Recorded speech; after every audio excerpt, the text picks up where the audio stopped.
Hola, científico de sofá, científica de heladera, ¿qué haces? Sí, ya sé, estás de vacaciones. Estás de vacaciones, pero la ciencia no se toma vacaciones. ¿Por qué no hacerte preguntas ahora? ¿Por qué no hacerte preguntas de cómo es que vos estuviste un rato al sol y volviste roja tomate y tenés que tener kilos de zapolán? ¿Qué hace el sol? ¿Por qué te quema? ¿Por qué ahora decimos que es malo? Vos sabés que hasta mediados del siglo XX, te diría, el estar tostado por el sol o muy quemado por el sol era muy bien visto, porque era una cuestión de estatus. Yo tengo tiempo libre, negro. Tengo tiempo libre, puedo tomar sol. Vos no, vos tenés que laburar. Lo mismo el peso. El peso, ser gordito en el siglo XVII, ponele, siglo XVIII, era lo más, porque era que comías. Mirá, soy gordito y encima estoy quemado por el sol, soy un capo, tengo tiempo libre, los otros laburan para mí. Hoy no. Hoy ser gordito no es tan saludable, ¿sí? Ser gordito sí, está todo bien, pero tener mucho sobrepeso, digamos, porque, como ya sabes, eso es porque dormís mal, es la principal causa de ganar peso, y tomar demasiado sol sabemos que tampoco es bueno. Pero bueno, ahí estás, de vacaciones, mirando el mar como seguramente lo miraron nuestros antepasados y antepasadas, diciendo qué onda, ¿no? ¿Quién soy? ¿Dónde estoy? Mirando el cielo desde ahí, tortícolis, ¿no? ¿Quién soy? Soy un puntito acá. Podés hacer ciencia, podés hacerte preguntas todo el tiempo, ¿sí? Podés preguntar por qué hay cierta atracción fundamental, seguramente es una de las leyes fundamentales de la física, entre los sándwiches de milanesa y la arena, ¿no? ¿Qué hay entre ellos? Son como polos, ¿sí? Pero acá estamos en ciencia en todos lados. Por ejemplo, en las vacaciones, ¿sí? Ciencia en el bondi, ciencia en la playa, ciencia de la sombrilla, ciencia del vendedor de choclos. ¿Sí hay todavía vendedor de choclos? Bueno, espero que sí, sana costumbre. Y acá es Eva TV. Ya sabes que puedes afiliarte en evatv.com.ar para seguir toda nuestra programación, tener idea de qué pasa con este canal de streaming. Lo puedes seguir en YouTube y también con @Eva en vivo. Lo puedes seguir en Instagram, en X, en Twitter, ¿sí? En TikTok, pues somos muy modernos, ¿viste? Nosotros somos así. Y también todos los programas están en YouTube, donde seguramente nos estés viendo. Pero hoy, ¿sabes qué? Hoy vamos a participar de un viaje. Hoy tenemos un invitadazo que lo agarramos por sus vacaciones también, ¿no? Porque está viviendo afuera y está acá unos días en Buenos Aires. Y dijimos, chao, venite y nos contás. Vamos a hablar de un viaje que por ahí ni te imaginas, ¿no? Ahora, imagínate dentro de la Universidad de Buenos Aires que hay una facultad conocida como PUAN, ¿sí? Los PUANers se autodenominan, ¿no? Claro, ellos lo llaman la facultad, sin saber que la facultad es la de exactas, pero bueno, problemas menores que ya nos dedicaremos. Y te imaginas a alguien que va a estudiar letras, ¿no? La carrera de letras en la Facultad de Filosofía y Letras en PUAN. ¿Lo tenés o la tenés en la cabeza? ¿Y qué pensaste? Y pensaste en alguien que se dedica a la literatura, ¿no? Seguro. Que se come griego, se come latín, se come literatura latinoamericana, Argentina 1, Argentina 2, francesa, alemana, si es que hay, siglo de oro, ¿sí? O sea, pensaste un poco en eso y después termina y posiblemente sea profe, ¿sí? De distintos niveles, puede ser profe, si hace el profesorado, puede ser profe en primaria, en secundaria, también puede ser profe en la universidad, puede hacer investigación, tenemos investigadores tremendos egresados de la Facultad de Filosofía y Letras, ¿viste? Hace unos meses falleció Beatriz Sarlo, bueno, ella también es un ícono de filo, de PUAN, ¿sí? Puedes hacer películas que llamen PUAN y te puede ir muy bien en festivales, y no mucho más, ¿no? Ya está, estudiaste letras porque te interesaba la literatura, por ahí porque querías escribir, después te diste cuenta de que no era la facultad para escribir, pero bueno, esa es otra historia. Pero no. ¿Vos sabías que dentro de la Facultad de Letras hay un área, ¿sí? Una subcarrera, no sé, ahora le vamos a preguntar a nuestro invitado, que no es literatura, es lingüística. Y ahora vamos a preguntarle bien qué quiere decir lingüística. Y de nuevo, imagínate, ¿qué hace un lingüista? Nada, tiene muchas piedras Rosetta en su casa, ¿no? Entonces traduce, ¿no? Agarra este jeroglífico, esta escritura cuneiforme y esto lo paso acá, toma la voz, dámela a mí. No hace eso. Un lingüista no es un traductor. No. Ahora vamos a ver un poco, pero estudia la lengua un poco. Y si yo te dijera que la lingüística en el mundo en este momento está súper de moda, decís, no, que tomaron, no, para, necesitas vacaciones. Y eso es cierto. Está súper de moda y vos la usás posiblemente. A ver, confesá. ¿Tenías que escribir ese informe para el laburo? ¿Sí? ¿Tenías que hacer esa monografía para la facu o para la escuela? Dale, que usaste ChatGPT, dale. ¿Y de dónde sale ChatGPT? ¿Cómo sabe armar frases? ¿Cómo se relaciona con inteligencia artificial? Eso también es lingüística. También la lingüística moderna tiene que ver con esas enormes bases de datos, esos modelos amplios de lenguaje, si es que se traduce así, que detrás de eso hay lingüistas, hay programadores, hay gente que viene de computación, de ciencia de datos y de muchos otros lugares. Nuestro invitado viene de ahí, hizo un carrerón, que le vamos a preguntar un poco cómo llegó a este mundo de entender los lenguajes, aplicarlos, incluso aplicarlos en situaciones clínicas y eso. Y nuestro invitado se llama Daniel Low, Dani Low, que es licenciado en letras, ¿sí? El título debe tener la mamá colgado, ¿sí? Ahí en el living, dice licenciado en letras, pero no hace lo que vos te imaginás. ¿Es verdad, Dani, lo que vengo diciendo, que el imaginario de alguien que estudia en filo no sos vos, finalmente, laburando en Harvard nada menos, y ahora nos va a contar un poco todo eso? ¿Cómo llegaste a hacer esto y por qué te metiste en letras y llegaste a investigar lo que estás haciendo? Sí, digo, es verdad. Bueno, primero gracias por la invitación, es un honor estar acá con vos, que tanto te vi del otro lado. Sí, mis profes de lingüística, Valeria Busambra y tantos otros, se sorprenden también con mi trayectoria. Básicamente hay una orientación en lingüística que es psicolingüística y neurolingüística. Se pregunta cómo el cerebro, cómo la mente procesa el lenguaje, cómo los niños aprenden lenguaje, cómo apareció el lenguaje en la evolución humana, o sea, relacionado a lo biológico. Y yo empecé a evaluar trastornos de lenguaje en hospitales, en el Hospital Ramos Mejía. ¿Como estudiante? ¿Eso? ¿Como estudiante de la licenciatura? Sí, como ayudante de investigación de una neuróloga, Carolina Lomlomchian. Y básicamente lo que hacíamos era decir, bueno, si era un centro de epilepsia, si vos tenés epilepsia, siempre el foco, la fuente de la enfermedad aparece en una parte del cerebro y según dónde aparezca puede haber síntomas cognitivos. Y lo que veíamos es que el lenguaje se sabe que suele estar procesado más que nada por el hemisferio izquierdo, pero lo que vemos es cuando uno tiene una lesión en el hemisferio derecho, puede tener distintos tipos de trastornos, pero en este caso de epilepsia, aun cuando no estás teniendo una crisis epiléptica, suele haber síntomas de lenguaje, aunque lo tengas en el hemisferio derecho, pero no son los convencionales, sino que son cosas como procesamiento de metáforas o comprensión de textos, cosas que requieren una capacidad lingüística un poco más compleja. Y haciendo esas evaluaciones salieron estos papers de Exacta, justamente, del equipo de la facultad. De la facultad.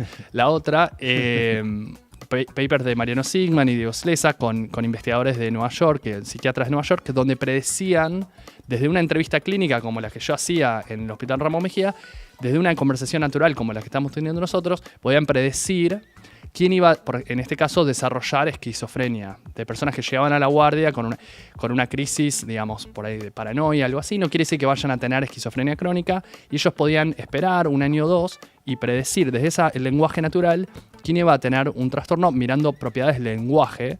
Entonces eso me inspiró a decir, debería estudiar computación porque esta entrevista que estoy haciendo es muy estresante para mí, es muy estresante evaluar a una persona y ser evaluada. Eran gente de bajos recursos y le hacíamos estas evaluaciones de 3 horas. Entonces dije, ¿no podríamos acortar esto, hacer una entrevista de 10 minutos y medir cosas como memoria, lenguaje, salud mental? Entonces me fui a Europa y a Estados Unidos a estudiar computación, básicamente, y hacer esta área de lingüística computacional aplicada a la salud, ¿no? ¿Pero por qué te metiste en letras? ¿Pues ya querías hacer lingüística o te interesaba el mundo de letras también? Sí, tenemos eso en común, que yo entré porque me interesaba la poesía. Ajá.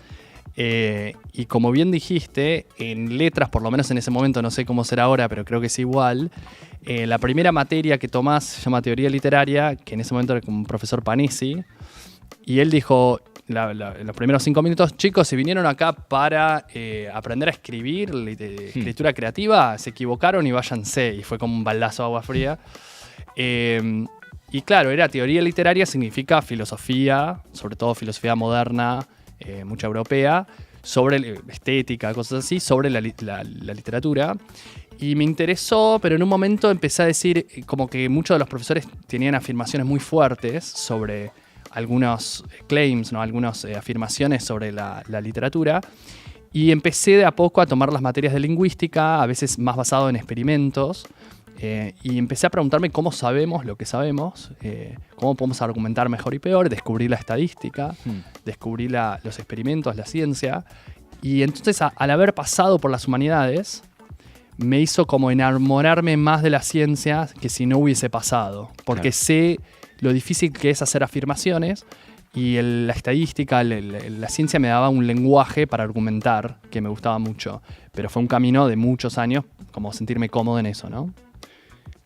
Ahora enseguida te pregunto por esto que contabas, estuvo Diego Fernández Lesac acá hablando de inteligencia artificial, pero le pregunté poco sobre ese laburo que hicieron hace tiempo con Mariano de esquizofrenia, pero como vos participaste, me interesaría preguntarte, pero ¿cómo siguió la carrera? O sea, vos viste que vos ibas por el lado de más, bueno, yo quiero analizar el discurso, para eso necesito computación. Te recibiste de licenciado en letras, tu mamá colgó el diploma y después te fuiste a Europa. Entonces... Que de hecho debo decir hola ma, porque ella leyó varios de tus libros. Ah, bueno, y qué buena cuando madre. le dije que venía acá, me dijo, ay, qué lindo. Entonces, básicamente dije, bueno, tengo que estudiar computación. En ese momento, año 2015, no había estas carreras que existen ahora de ciencia de datos en la UBA, en San Andrés, en estos lugares. Y entonces fui a Exactas, medio de oyente. De vuelta a la UBA no te permite hacer tantas materias en otras facultades. Hice un par en Exactas de computación, tomé materias con ellos. Y postulé a un programa que era de procesamiento del lenguaje natural, que es el área de la computación. Lenguaje natural quiere decir esto. Lenguaje natural es que hablamos. Sí. A eso se llama lenguaje natural. Porque hay lenguajes formales como la matemática. Claro. Y básicamente lo que hice es postular a un subsidio y te daban una beca para ir a estudiar a Europa, a este programa que era entre varios países, y te daban la beca completa con estipendio y todo. Y de hecho terminé supervisando a una estudiante que también fue a hacerlo, ahora el año pasado terminó, entonces siempre es una oportunidad para estudiantes argentinos postular a esta. Y son estos programas de Erasmus Mundus que ofrece la Unión Europea con becas completas para estudiantes sobre todo del hemisferio sur. Y ahí estudié más mis primeras materias de Machine Learning y computación. El programa está bastante orientado a la lingüística y las ciencias cognitivas, pero pude hacer proyectos comparando redes neuronales profundas de cosas de inteligencia artificial con el procesamiento del cerebro y hacer proyectos así. Y después terminé aplicando al doctorado, donde hago el tema que hago ahora. Pero el doctorado no lo hiciste en Europa. No, el doctorado lo hice en Harvard, que también para mí fue muy loco postular ahí, no lo tenía planeado. Y durante el doctorado, un amigo estaba postulando a un summer school, a una escuela de verano en MIT de inteligencia artificial y neurociencia. Se llama Brain, Minds and Machine. Y yo mandé la postulación, era para estudiantes más de doctorado. Yo mandé, te preguntaban cuál es tu conocimiento de programación y cuál es tu conocimiento de, no sé, de neurociencia, alguna cosita más. Entonces, para demostrar eso, armé como un chiste que era un plot, una figura tridimensional con todas mis como habilidades en eso. Bueno. Como mandé un chiste y al final el chiste me ayudó y me tomaron por eso. Quedé en la lista de espera. Distinto, claro. Y dijeron, queremos a alguien como así, que haga cosas fuera de lo convencional. Y una vez que llegué a la escuela de verano, ahí se me abrió un poco la cabeza y todos me decían, sí, ¿por qué no postulás a estos programas? Y entonces terminé postulando a varios y terminé yendo a un programa de procesamiento de habla y procesamiento del lenguaje natural en Harvard. Escuchaste, gordo, gorda, ¿sí? De Puan a Harvard, o sea, la universidad pública. ¿Dijimos letras? ¿Eso no es la porquería esa de humanidades que no sirve para nada?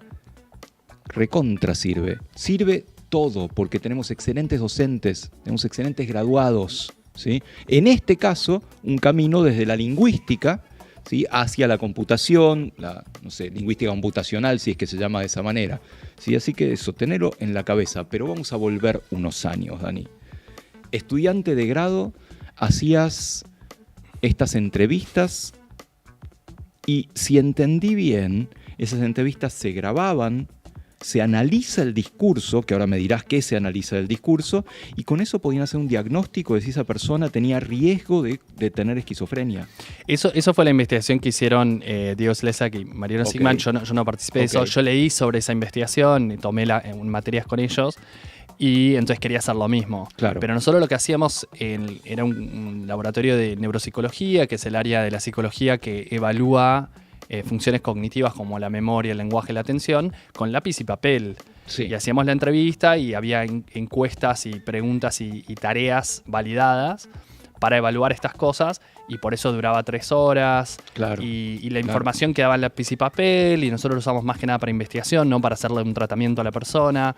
Entonces, cuando la alternativa es usar inteligencia artificial, o por lo menos modelos computacionales, para automatizar ese proceso, juntar los datos de varias clínicas, hacer insights y introspecciones como mayores a través de muchas clínicas, juntar esos datos. Entonces tiene mucho más potencial para ayudar a los pacientes, para entender mejor cómo funcionan estas cosas en el cerebro. Así que por eso me fui a estudiar afuera para poder hacer esto. Entonces la idea que sería, en lugar de que sea lápiz y papel, no sé, grabar a los pacientes, tenerlos en un grabadorcito. Exacto. Y vos después eso lo bajás a una compu y analizás cosas. Exacto. Básicamente las computadoras funcionan con números, con matemática, y lo que necesitas hacer es, si querés, por ejemplo, decir, bueno, ¿cómo hago que una computadora detecte síntomas de salud mental? Que es lo que hago ahora. ¿Querés que mida, por ejemplo, soledad, depresión, ansiedad? ¿Cómo? Del lenguaje natural, de cómo una persona habla. Y no solo eso, sino de cómo habla. Yo también estudio la acústica de la voz y todo computacionalmente. Necesitas convertir palabras, por ejemplo, en números, ¿no? Entonces podemos hablar de cómo se hace eso, pero necesitas cuantificar el significado.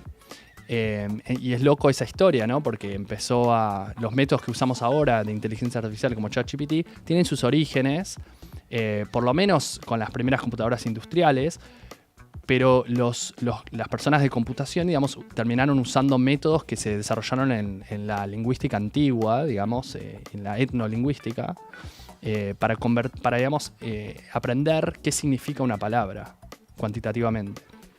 ¿Qué haces? Una raíz, como comparás de distintos idiomas y ves qué raíz tienen y cómo fue variando, ese tipo de cosas. Eso puedes hacer si querés estudiar la evolución del lenguaje, de las lenguas, digamos. Pero no, lo que nosotros hacemos es agarrar un corpus grande, puedes agarrar todo Wikipedia, es abierto, puedes agarrar subtítulos de todas las películas, son textos que ya existen, todos los blogs del mundo, y lo que vas viendo es que una palabra, si yo te pregunto qué es la palabra tesguino y te doy un contexto, te digo, a la gente le gusta tomar tesguino. El tesguino se hace con maíz. El tesguino, qué sé yo, los pone divertidos. ¿Qué significa tesguino? Chicha morada. Claro, algo así, ¿no? Sí. ¿Qué más me podrías decir sobre tesguino? Es una bebida alcohólica derivada del maíz y posiblemente fermentada. Claro. ¿Y qué hizo tu cerebro cuando yo estaba contándote las palabras y el contexto? Y relacionó las palabras, lo que vos me decías. Bueno, viene del maíz, o sea que es un jugo de una verdura, de un vegetal. Los pone contentos, por tanto sospecho que tiene alcohol. Fui como combinando barrios, ¿no? Claro. ¿Y usaste todas las palabras que usé o usaste algunas más que otras? No, algunas más que otras. Claro. Maíz, contentos, Claro. se bebe. Esto, lo que hizo tu cerebro, digamos, se basa en algo llamado la hipótesis distribucional, y la idea es que una palabra significa lo que las rodea, ¿sí? Otras palabras que las rodean. Entonces, tesguino significa bebida, emborracha, te pone divertido. Y esto se dieron cuenta no la gente de computación, sino los lingüistas, etnolingüistas como Zelig Harris y Firth, que iban a comunidades nativas en Estados Unidos, y por ahí las personas indígenas señalaban un objeto, decían eso es una piedra, eso es una mesa. Entonces transcribían el sonido. Pero después grababan a estas personas y había un montón de palabras que no conocían. Entonces por contexto iban infiriendo cada palabra según el contexto que las rodeaban. Y en los años 70, con las primeras computadoras, empezaron a hacer esto automáticamente y dijeron, ¿cada cuánto ocurre cada palabra con otras palabras en una ventana de 7 palabras? Y si haces ese conteo, donde cada palabra es un vector, una lista de números de coocurrencias con las 50.000 otras palabras que existen en el idioma, lográs una cuantificación para cada palabra y resulta que eso te ayuda a cuantificar el significado de cada palabra. No sé si se entiende. Creo que sí, y vamos a volver en la segunda parte. Ahora vamos a parar un cachito, ¿sí? Para que en términos del académico Palmiro Caballasca, ¿sí? La cabeza me hirve, señorita. Ni sabés, ¿no? De qué te estoy hablando. No, pero me Jacinta, gustó. Jacinta Pichimahuida, no, demasiado joven. Lo voy a ustedes, algunos sabrá. Le voy a preguntar a ChatGPT. Ahí está. Hay que ver qué te dice de Jacinta Pichimahuida. Pero ustedes saben, ¿sí? Que nos vamos penezando con algún jueguito o algo. Y fíjate que va a aparecer algo para que vos pienses, te vayas al baño, vayas a tomar un poco de soda, lo que fuera, va a aparecer algo acá en pantalla, que es una serie de 5 números. Y la pregunta es, ¿cómo sigue la serie lógicamente? Te voy a dar una pista nada más, ¿sí? No sigue con 6. No es 6 el símbolo que falta. Así que mira bien la pantalla, peleate ahí con la familia, con los amigos, y en nada, en 30 segundos, 1 minuto, volvemos. Mira bien, ahí va.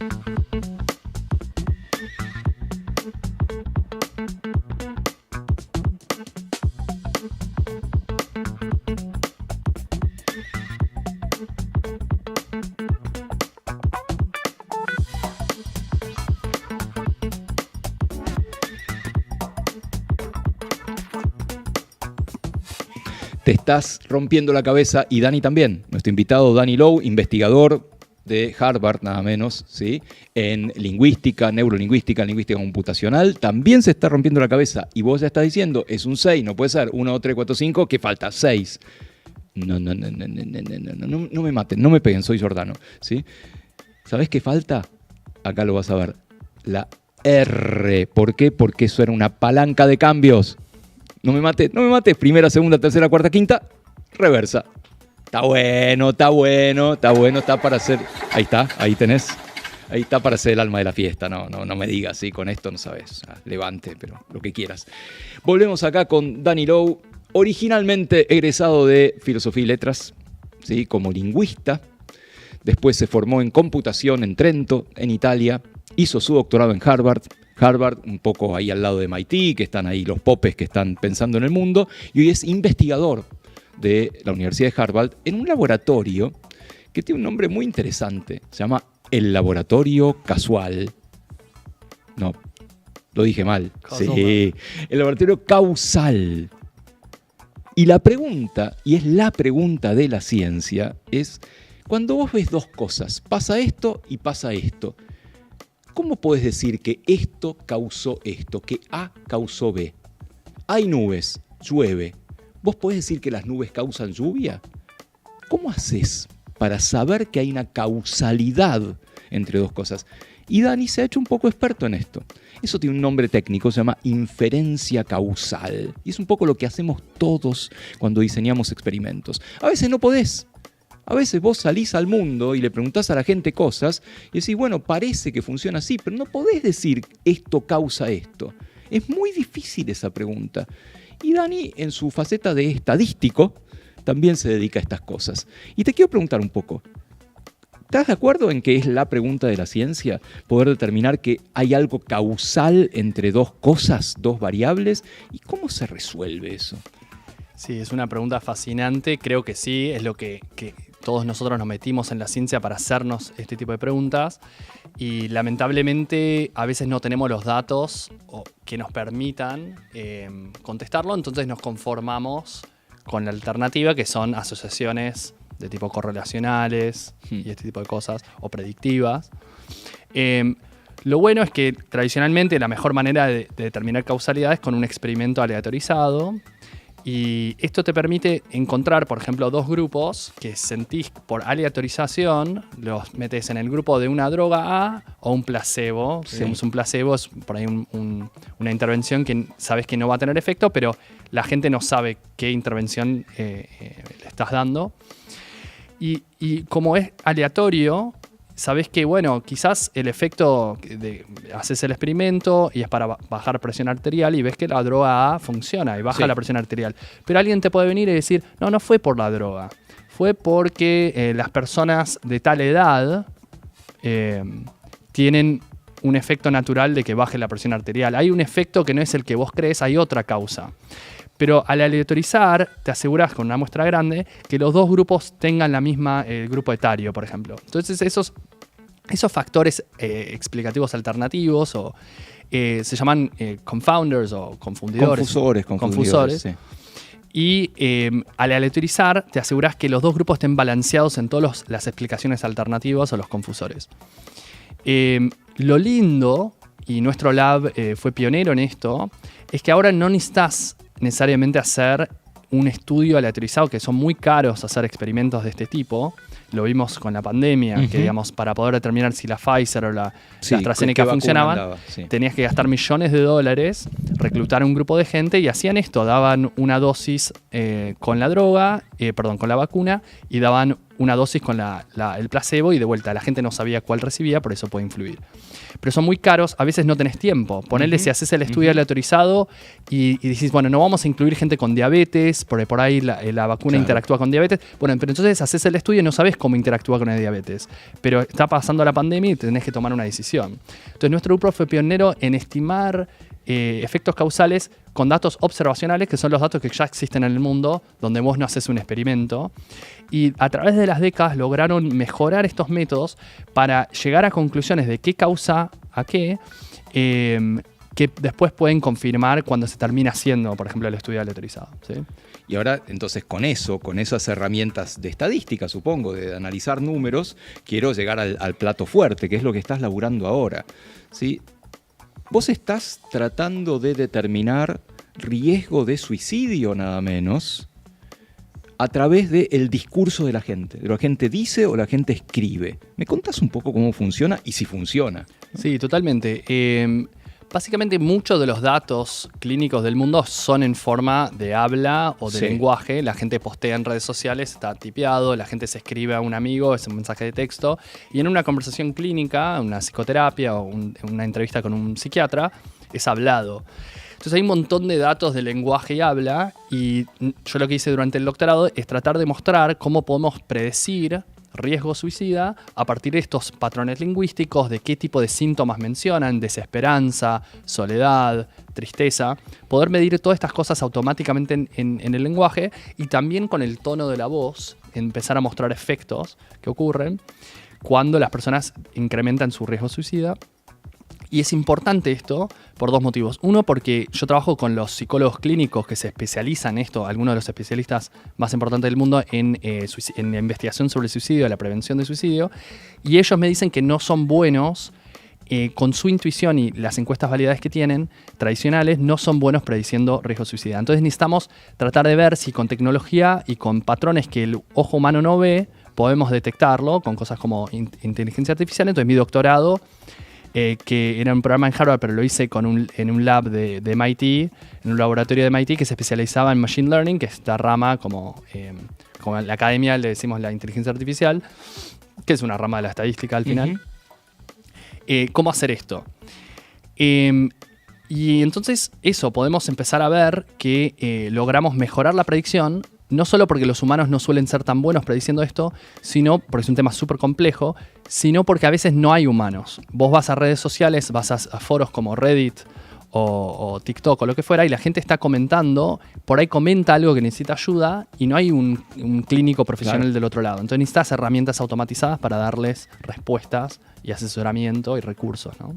Pero, ¿y entonces vos sacás los datos de redes sociales o los sacás de lugares específicos donde la gente no se pide ayuda porque se la está pasando mal? ¿De dónde salen los discursos de la gente que vos podés analizar? Sí, tengo muchísimas bases de datos.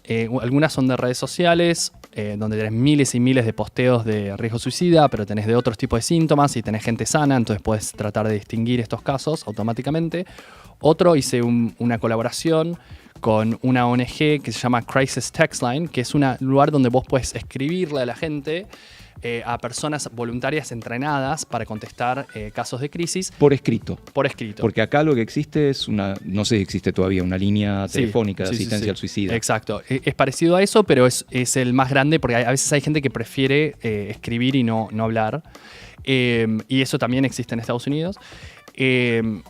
Y son herramientas gratuitas, anónimas, entonces baja mucho la barrera, ¿viste? Poder acceder a un psicólogo clínico, un psiquiatra a veces es muy difícil, pero esto es gratis, anónimo, rápido, hay mucho estigma alrededor de todos estos trastornos de salud mental, entonces te permite contactarte con alguien que tiene un montón de herramientas. Entonces hicimos una colaboración donde ellos identificaron los datos, no sabemos de quiénes son, pero tenemos bastante información sobre la conversación, es toda una conversación escrita y entonces podemos ver, ¿es más riesgoso, por ejemplo, decir que tenés depresión o decir, por ejemplo, que sos impulsivo? Y vimos que por ahí, contraintuitivamente, que en realidad ser impulsivo, tener una ansiedad muy alta y tener deseo de no estar vivo tiene más riesgo que, por ejemplo, decir que tenés tristeza y fatiga y que tenés deseo de no estar vivo. O sea, los dos supuestamente tienen ideación suicida, pero si tenés más alta activación, más energía, suele ser más riesgoso y más probable que lleves adelante un intento. Entonces pudimos medir eso en el lenguaje natural porque sabíamos, los clínicos nos decían quién había necesitado una intervención de una ambulancia, por ejemplo, algo así. Claro, esa era mi otra pregunta. Es horrible pensarlo, pero vos chequeás esto, o sea, chequeás el lenguaje de la gente con lo que hicieron más adelante, por ejemplo, un intento de suicidio. ¿Vos tenés esos datos también? No siempre tenemos los datos, en este caso no, lo único que sabemos es que podíamos predecir de los primeros momentos de la conversación, podíamos predecir qué pasaba al final, que era que el clínico del otro lado decidía mandar una ambulancia o no, porque detectaba un montón de factores, poder demostrar que lo podemos medir automáticamente.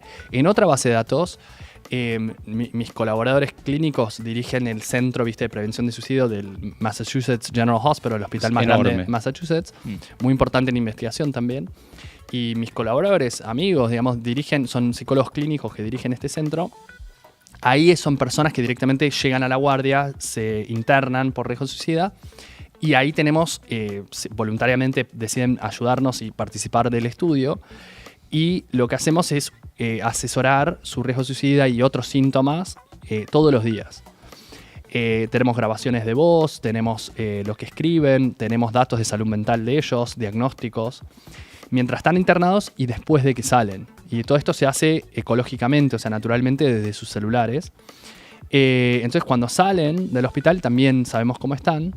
Y ese tipo de datos tenemos ahora mucho menos gente, pero igual es el estudio más grande de datos de habla suicida del mundo, el que pudimos juntar. Y podemos predecir, por ejemplo, ya sí, porque ahí sabemos si hicieron un intento o no, cosas así, digamos, con mucho más datos clínicos, ¿no? ¿Cuál sería el sueño de esto? Es que vos puedas, a partir de analizar el discurso hablado o escrito de la gente, tener banderitas que vean los médicos. Que un médico vea, este tiene bandera amarilla.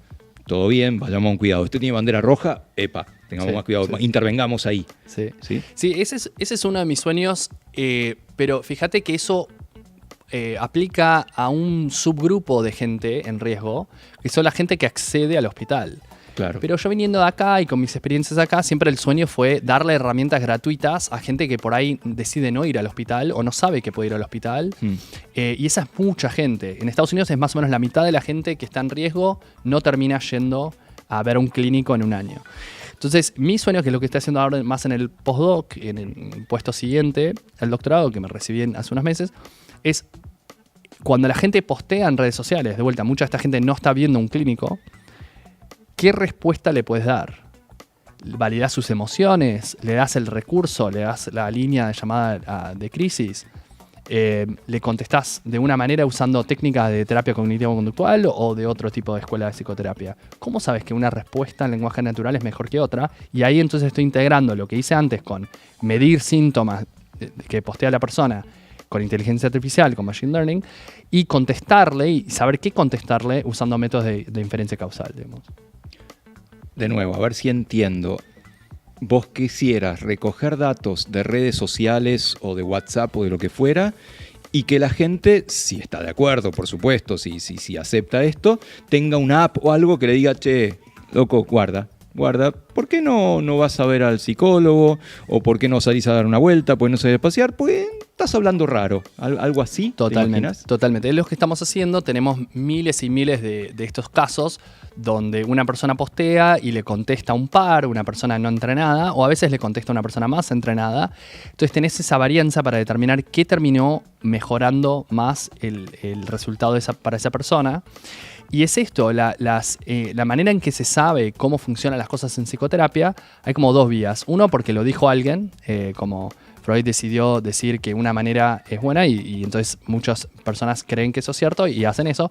Otra manera es hacer estudios aleatorizados, pero esos tienen limitaciones. Por ejemplo, si vos querés comprobar que una técnica de psicoterapia funciona, puedes hacer un estudio muy controlado donde mostrás ciertas técnicas versus un grupo control que toma un fármaco o que hace otro tipo de psicoterapia. Esto se ha hecho mucho en las décadas.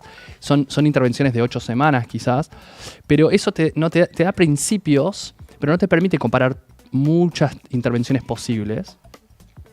Y solo te da principios. Por ejemplo, claro, ¿qué hizo la terapia cognitivo-conductual? Es, ayudarte a reconocer distorsiones cognitivas. Por ejemplo, el pensamiento catastrófico, ¿no? Personas que piensan que todo va a salir muy mal, te enseñan que eso no es muy racional y te enseñan. Pero no te dicen esas intervenciones, esos estudios aleatorizados, qué contestarle en un caso puntual a una persona que tiene síntomas X. Y eso, entonces, esta es una manera nueva de atacar ese problema, que necesitamos métodos nuevos de inferencia causal con los datos correctos que ahora tenemos de masivos, ¿no? De redes sociales, ¿no? Tremendo. Estamos en un mundo de datos, compañeros, compañeras. ¿Vos te imaginabas que estudiando letras lingüísticas después podría llegar a ayudar a personas con riesgo suicida analizando el lenguaje? Bueno, eso es lo que hace Danny Lowe en las mejores ligas. ¿Quién te dice en algún momento no venga a laburar acá? ¿Quién te dice no lo tengamos acá investigando estas cosas? Pero me queda la pregunta más importante antes de terminar. ¿Qué pasó con la poesía, Dani? ¿Dónde quedó? Ay, bueno, la pandemia, con todo lo malo, digamos, yo, no iba a hacer pan, hice pan en una época, pero no me llamó. Y dije, bueno, me voy a anotar, y me anoté a estos talleres que hay, el de Santillach. Y ahí me puse a escribir de vuelta y fue loco, ¿no? Cuando uno tiene estos deseos y estas pasiones, que yo lo desarrollé en la adolescencia, lo dejé de lado y siempre tenés ganas de saber qué hubiese sido de mi vida. Entonces lo pude probar y me di cuenta, en efecto, que me encanta, pero que mucho de lo que el placer que me daba escribir poesía, que es un trabajo creativo, misterioso, trabajar con el misterio un poco, me satisface mi trabajo actual un poco, que es loco, ¿no? Como que hay hacer ciencia estimula una parte mía creativa de búsqueda de lo misterioso que antes de adolescente, cuando no sabía nada de ciencia, me satisfacía la poesía. Así que diría que estoy satisfecho y quiero explorar más. Hay cosas de música que quiero seguir explorando y tampoco quiero castigar a la sociedad con mis poemas, ¿no? Entonces... Bueno, estuvo con nosotros Danny Lowe, ¿sí? Lingüista, licenciado en letras, experto en computación, lenguaje natural, de todo, y haciendo cosas súper aplicadas para la sociedad. Para pensar un rato, ¿eh? Vos quedate ahí, que acá seguimos en EVA TV, en Ciencia en Todos Lados. Chau, chau.